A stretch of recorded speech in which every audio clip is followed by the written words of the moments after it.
प्यारे साथियों नमस्कार। आप सभी लोगों के बीच में मैं आज एक पेपर का हल लेकर आया हूँ। तो अगर आपको मेरी यह वीडियो पसंद आएगी तो लाइक कर लीजिएगा, चैनल को सब्सक्राइब कर लीजिएगा और बेल आइकन प्रेस कर लीजिएगा, जिससे कि मेरे द्वारा बनाई गई हर एक वीडियो आप तक आसानी से पहुँच सके। दोस्तों, इस चैनल पे मैं आप लोगों को एक जानकारी वाली ही वीडियो बनाता हूँ, कोई भी गंदी या फेक वीडियो नहीं बनाता, तो इसलिए मेरे चैनल को सब्सक्राइब करके रखें।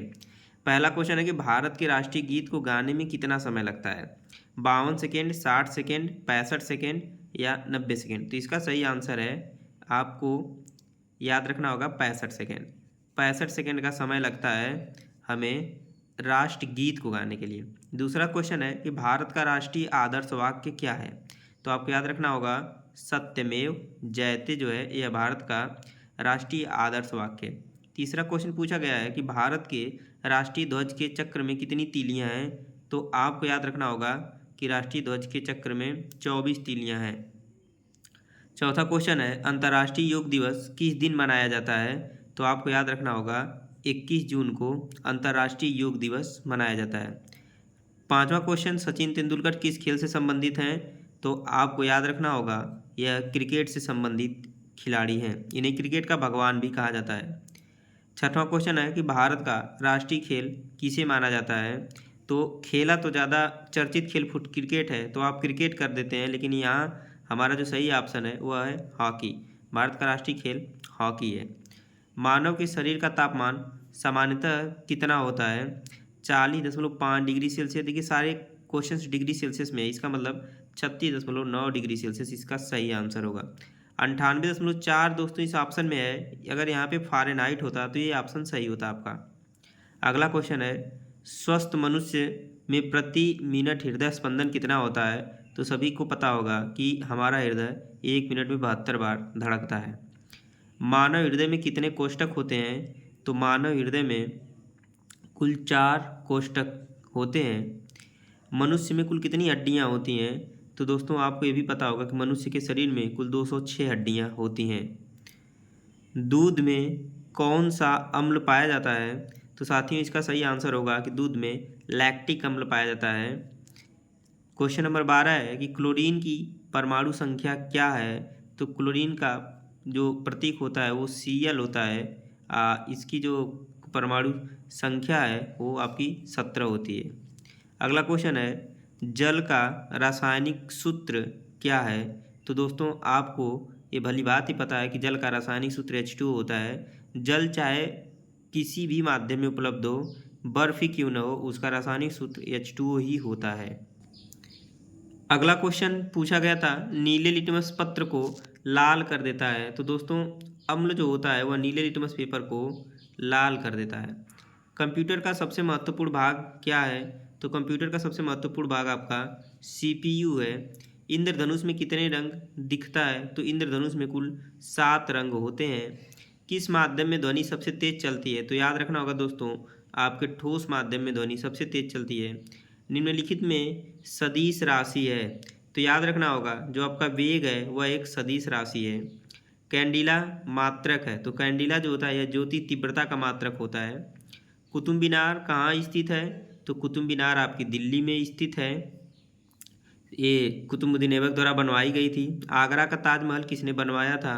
तो आपको पता है शाहजहां मुमताज़ की याद में ताजमहल बनवाए थे। पुराणों की कुल संख्या कितनी है? तो आपको याद रखना होगा कि पुराण कुल 18 हैं। सबसे प्राचीनतम वेद कौन सा है? तो ऋग्वेद को सबसे प्राचीनतम वेद माना जाता है। श्वेत क्रांति का संबंध किससे है? तो श्वेत क्रांति का संबंध दूध उत्पादन से है। भारत का सबसे बड़ा मूंगफली उत्पादक राज्य क्या कौन सा है? तो आपको याद रखना होगा गुजरात जो है भारत का सबसे बड़ा मूंगफली उत्पादक राज्य है। अगला है कि झूम एक है लोक नृत्य नदी घाटी का नाम जनजाति या कृषि का एक तरीका। तो झूम एक कृषि का तरीका होता है, ये आप 6, 7, 8 में जरूर पढ़े होंगे। अगला क्वेश्चन पूछा गया था कि सबसे छोटी अभाज्य संख्या, देखिए सबसे छोटी अभाज्य संख्या जो है आपका वह 2 को माना जाता है, क्योंकि अभाज्य संख्याओं का एक गुण होना चाहिए कि इनके कम से कम और अधिक से अधिक भी और कम से कम भी 2 गुणनखंड होने चाहिए। एक वह स्वयं संख्या होनी चाहिए और एक होना चाहिए। एक का सिर्फ एक गुणनखंड होता है, इसलिए अभाज्य नहीं होती। निम्न संख्या में सम संख्या है। सम संख्या का क्वालिटी जो होती है, जो गुण होता है सम संख्याओं का, कि इकाई के स्थान पे 0, 2, 4, 6, 8 आना चाहिए। देखिए 6 इसके अंत में आया है, इसका मतलब यह सम संख्या है। सरल रेखा पर बने कोण का मान कितना होता है? तो एक सरल रेखा पर 180 अंश का कोण बनता है। त्रिभुज के तीनों कोणों का योग कितना होता है? तो आपको याद रखना होगा कि 180 अंश होता है त्रिभुज के तीनों कोणों का योग। 10 भुजाओं वाली एक आकृति के बाह्य कोण का मान होगा। तो 10 से 360 में अगर आप भाग करेंगे तो आपका आएगा 360/10, जहाँ से आपको आएगा 36 अंश, यानी कि 36 भुजाओं से बस 360 में भाग कर देने से बहुभुजों की बाह्य कोणों का मान आता है। इस क्वेश्चन को आप जब जोड़ेंगे तो आपको 58/3 प्राप्त होगा, जिसे आप 19 सही 1/3 लिख सकते हैं। तो इसका ऑप्शन नंबर डी सही होगा। इसमें पूछा गया है 3/5, 7/5, 2/5, 4/5 में बड़ी और छोटी भिन्न का अंतर क्या होगा? तो देखिए दोस्तों, इसमें सबसे बड़ी भिन्न 7/5 है और सबसे छोटी भिन्न 2/5 है। अंतर 5/5 आ जाएगा, यानी कि ऑप्शन नंबर सी सही है। निम्न में कौन सी संख्या रेखा पर बाईं ओर शून्य से लिखी जाती है? बाईं ओर यानी कि माइनस की संख्या लिखी जाती है, यानी कि -2 इसका सही आंसर होगा। 2 सेब का मूल्य 12 रुपये है, तो एक दर्जन में 12 सेब होते हैं, तो 12 सेबों का मूल्य हो जाएगा यहाँ पे 2 सेब का 12 रुपये, तो एक सेब का 6 रुपये, तो 12 सेबों का 72 रुपये, यानी कि ऑप्शन नंबर डी इसका सही आंसर होगा। एक कुंतल में कितना किलोग्राम होता है? तो आपको पता होना चाहिए 100 किलोग्राम बराबर एक कुंतल होता है। एक दिन में मिनटों की संख्या कितनी होती है? मिनटों की संख्या दोस्तों 1440 मिनट होते हैं।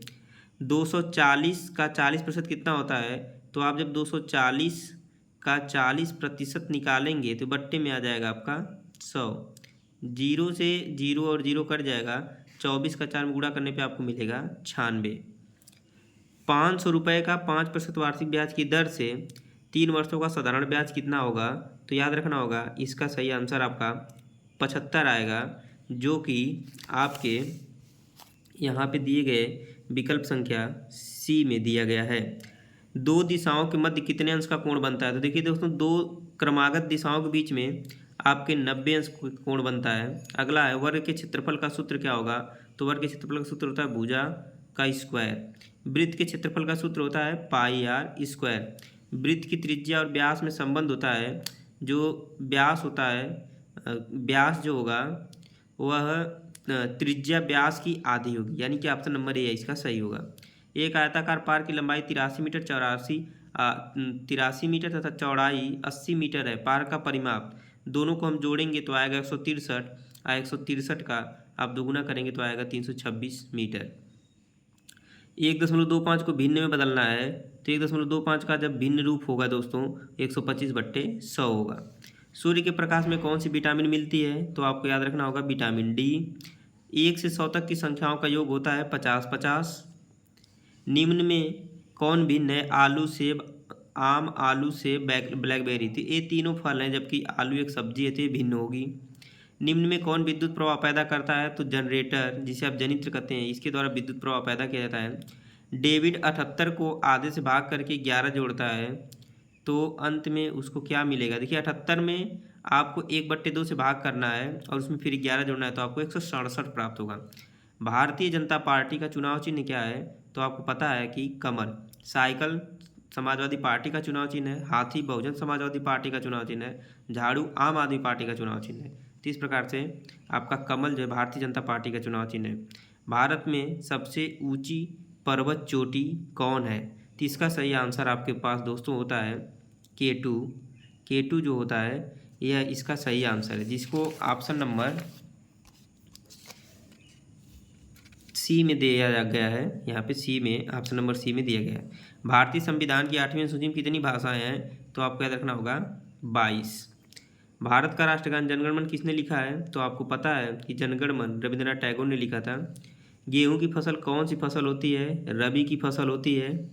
कंगारू किस देश में पाए जाते हैं? तो आपको पता है कि ऑस्ट्रेलिया में कंगारू सर्वाधिक पाए जाते हैं। सौरमंडल का सबसे बड़ा ग्रह बृहस्पति होता है। सोडियम का प्रतीक यन्ने है। वर्तमान में भारतीय गृह मंत्री तो अमित शाह हैं। 10 और 20% की एकल छूट क्या होगी? तो ये 28% होगा। अब सॉल्व करेंगे तो 28% आएगा। राजा का विलोम जो होता है यह रंक होता है। सगुण शब्द का विलोम आपका निर्गुण होता है। अमर शब्द का विलोम आपका मर्त्य होता है। हवा के लिए पर्यायवाची शब्द जो है वह अनिल है। फूल शब्द का पर्यायवाची नहीं है तो तनुजा फूल का पर्यायवाची नहीं होता। सुमन पुष्प कुसुम ये फूल का पर्यायवाची होता है। अश्व का पर्यायवाची नहीं है तो तरंग जो है कि अश्व का पर्यायवाची नहीं होता। घोटक घोड़ा है ये आपके अश्व यानी कि घोड़े का पर्यायवाची होता है। चलिए इसी क्रम में अगला क्वेश्चन हम लोग देखते हैं। अगला दिया गया घी के दिए जलाना यानी कि खुशी मनाना। कलई खुलना यानी कि भेद प्रकट होना। अंधे की लकड़ी यानी कि अंधे के लिए भी एक ही सहारा की बात हो रही है। घोटक का तद्भव रूप क्या होगा? तो इसका जो घोटक शब्द है इसका तद्भव रूप घोड़ा होता है। मोर का तत्सम रूप मयूर होता है। जो पूजा करने योग्य होता है उसे हम लोग पूजनीय कहते हैं। जिस स्त्री की कोई संतान न होती है उसे हम लोग बाँझ कहते हैं। जो ईश्वर में विश्वास रखता है उसको हम लोग आस्तिक कहते हैं। इसमें सही शब्द है तो मटेरियल की स्पेलिंग बिल्कुल सही है। सही शब्द है रोमांटिक। रोमांटिक की स्पेलिंग आपकी सी वाला बिल्कुल सही है। क्लास कौन सी नाउन है? तो आपको याद रखना होगा क्लास एक जो है कि ग्रुप होता है स्टूडेंटों का यानी कि एक कलेक्टिव नाउन है। टाउन कौन सी नाउन है? तो ये आपका कॉमन नाउन है। फर्स्ट पर्सन की में पर्सनल प्रोनाउन है। फर्स्ट पर्सन में आई और वी आते हैं यानी कि यहाँ पे सही आंसर आई होगा। यू आर क्लेवर बॉय में क्लेवर आपका एडजेक्टिव होता है। तो आप सभी लोगों को अगर ये वीडियो पसंद आई हो तो इसे लाइक करिएगा, चैनल को सब्सक्राइब कर लीजिएगा, शेयर करना ना भूलिएगा दोस्तों। धन्यवाद।